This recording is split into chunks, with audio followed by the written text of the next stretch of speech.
черный орел, ты взлетел над родными просторами. Беспощадной к врагам была сабля твоя, бесстрашный ты был в боях за свободу. О тебе, Батур, песня моя. Гони, Батур, человек из легенды. В летописи уйгурского народа навсегда остались имена славных батыров, защитников угнетенных и обездоленных.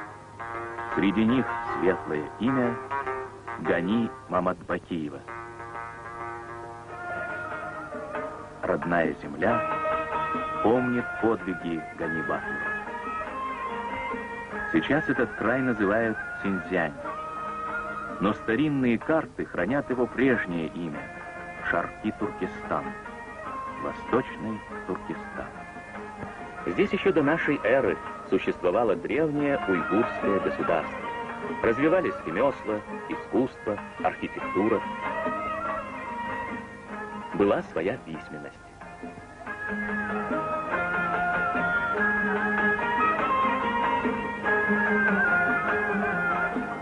Уйгуры дружили с соседними племенами, прокладывали караванные тропы, уходили за горизонт, чтобы увидеть другой, незнакомый им мир. Более 2 столетий назад сюда пришли войска чужеземцев. Темные тучи жестокого гнета надолго закрыли солнце свободы. Народ не смирился. Пламя восстаний не раз пылало над этой землей. Искры гнева оставались в непокоренных сердцах, оставались в преданиях и легендах, в песнях печали. В 40-х годах нашего века пришло время больших перемен. В Урумчи, Кульдже и в других городах вновь вспыхнуло освободительное движение против режима Гоминдана.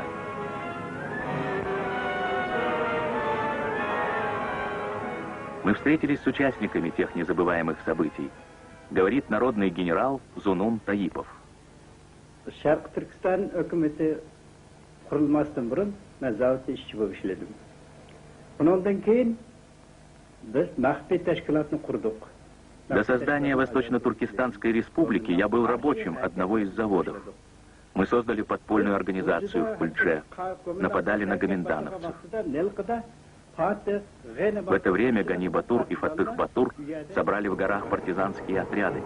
Они взяли Нилку, начали осаду Кульджи. Отряд Гани Батура атаковал главный штаб гоминдановцев. Гани Батур был ранен, но не покинул поле боя. Вновь повел храбрецов в атаку. Отряд Гани Батура штурмует крепость, но взять ее нелегко. Взорвана стена, и партизаны врываются в крепость. Кульджа свободна. После создания Восточно-Туркестанской республики, национальной армии, меня назначили заместителем командующего. С тех пор я все время был связан с Гани Батуром. Отряды Гани Батура совместно с частями народной армии освобождали родные края.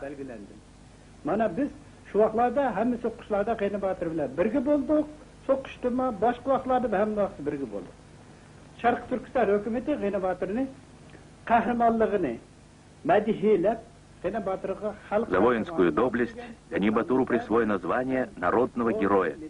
Наградили орденами и медалями. Гани Батур умный, интересный человек.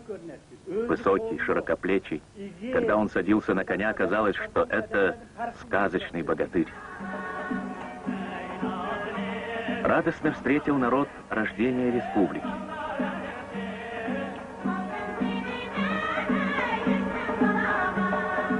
Первое правительство народов.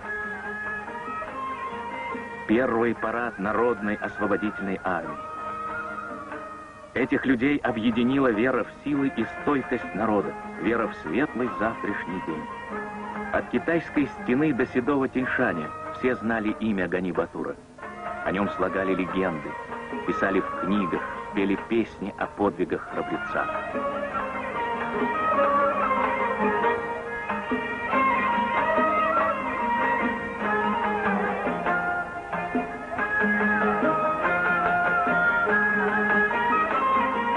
Казалось, остались уже позади годы борьбы и тревог.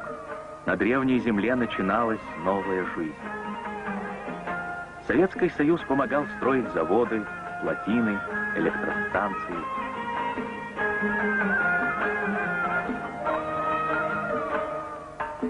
Оживали поля, но впереди был крутой поворот. Рассказывает бывший министр культуры Синьцзян-Уйгурского автономного района, писатель Зия Самади. В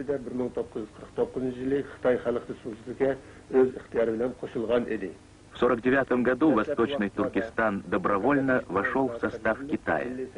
В первые годы в стране развивалась экономика, национальная культура. Мы выпускали газеты, книги. Начались социальные преобразования.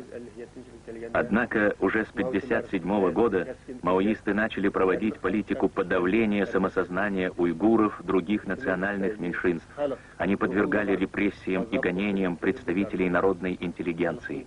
В тюрьмы и ссылки были отправлены сотни тысяч людей.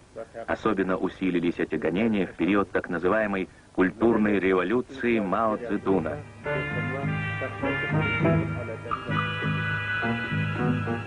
Мрачные, страшные дни в истории древней страны. Произвол и насилие задели своим темным крылом миллионы людей.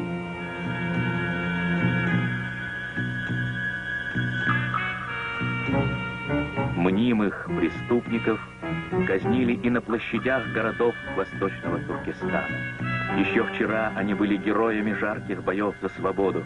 Сегодня попали под подозрение, оказались в камерах пыток. Они вынуждены были расстаться с родиной. Как и тысячи многих других, Гани Батур оставил свой край.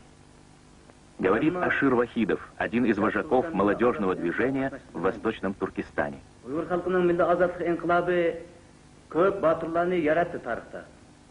Борьба за свободу и независимость уйгурского народа выдвинула немало героев. Гани Батур вобрал лучшие черты борцов за правое дело народа. В дни революции он был прекрасным организатором, и народ отвечал ему горячей любовью. Его авторитет, его горячее слово не давали маоистам проводить свою политику в Синьцзяне. Они старались избавиться от таких людей, как Гани Батур. И для этого использовали самые гнусные методы. Добивались, чтобы Гани Батур и другие участники национально-освободительного движения покинули свою родину.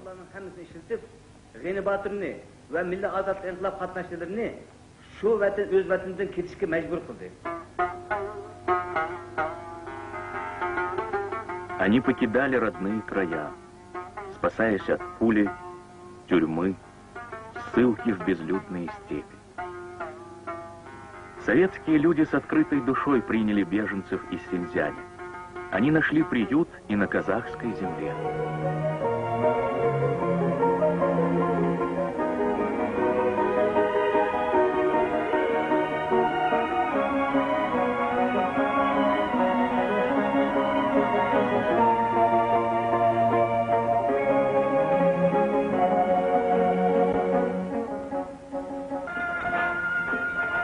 Со своей семьей переехал в Советский Союз и Гани Батур.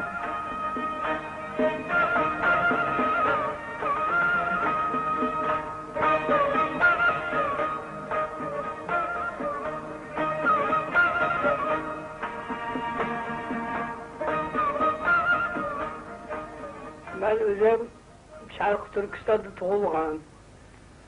Şu yerde ata-babamızın şu yerde yaşagan. Я родился и вырос в Восточном Туркестане. Там могилы моих предков. Я 2 года, 8 месяцев сидел в тюрьме Гоминдана. Уничтожил 3 стражников, взял их оружие, бежал из тюрьмы и ушел в горы. Там организовал партизанский отряд.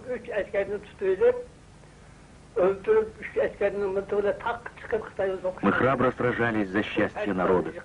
Повстанческая армия вместе с партизанами победила гоминдановцев. Потом наша республика вошла в состав Китая. Но скоро политика в Китае изменилась. Маоисты стали преследовать участников революции в Синьцзяне. Пришлось и мне покинуть родину.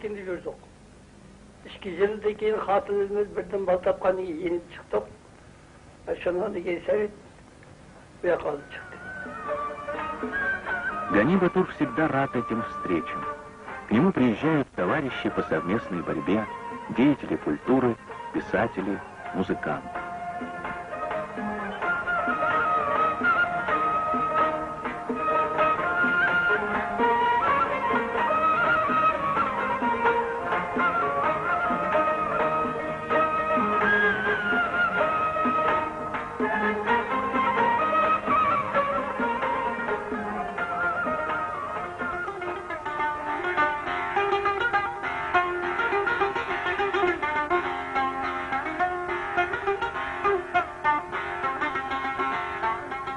Старый друг и сподвижник Ганни-Батура Гапур Кадырхаджаев.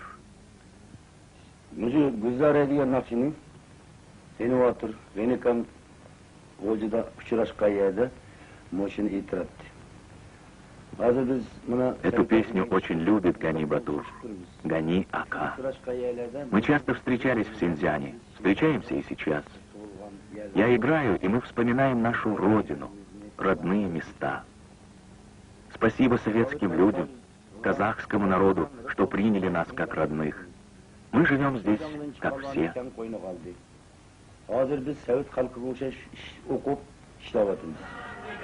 В братской семье советских народов, равные среди равных, свободно и счастливо живут сегодня уйгуры на территории Казахстана в республиках Средней Азии. Среди них немало передрепот производства, знатных хлеборобов, ученых, писателей.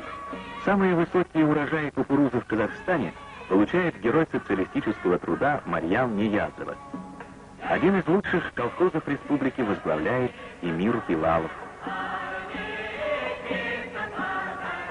Трудовыми подвигами прославилась Адалят Зайнавдинова, герой социалистического труда, депутат Верховного Совета Казахской ССР.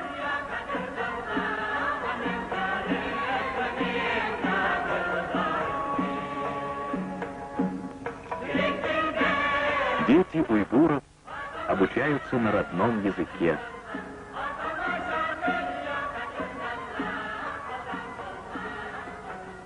Выходят в свет многотысячными тиражами газеты и книги на уйгурском языке.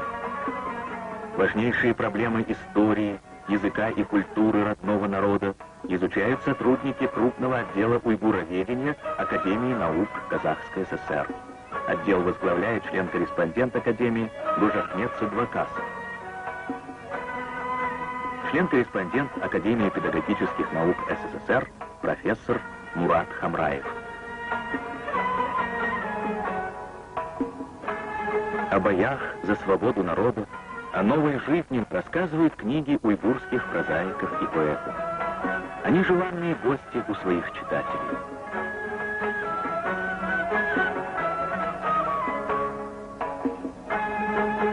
Широко известны музыкальные произведения уйгурского композитора профессора Кудуса Кужемьярова.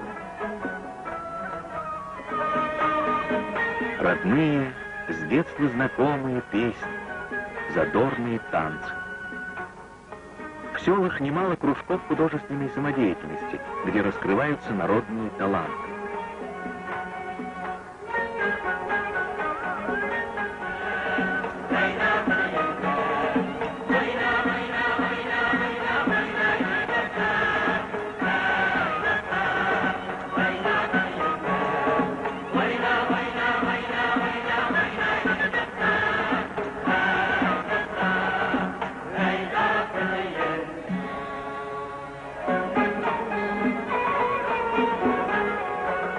В Алма-Ате плодотворно работает профессиональный уйгурский музыкально-драматический театр.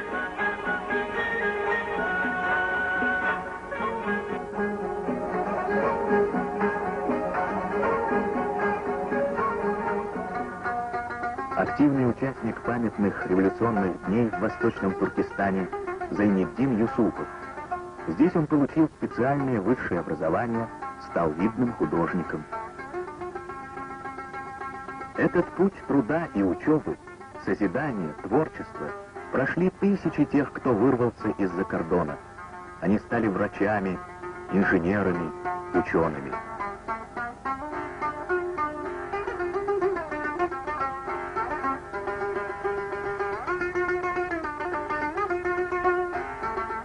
Говорит заслуженный деятель культуры Узбекистана Хилям Худайбердиев. В Узбекистане, как и в Казахстане, тысячи беженцев уйгуров, они влились в среду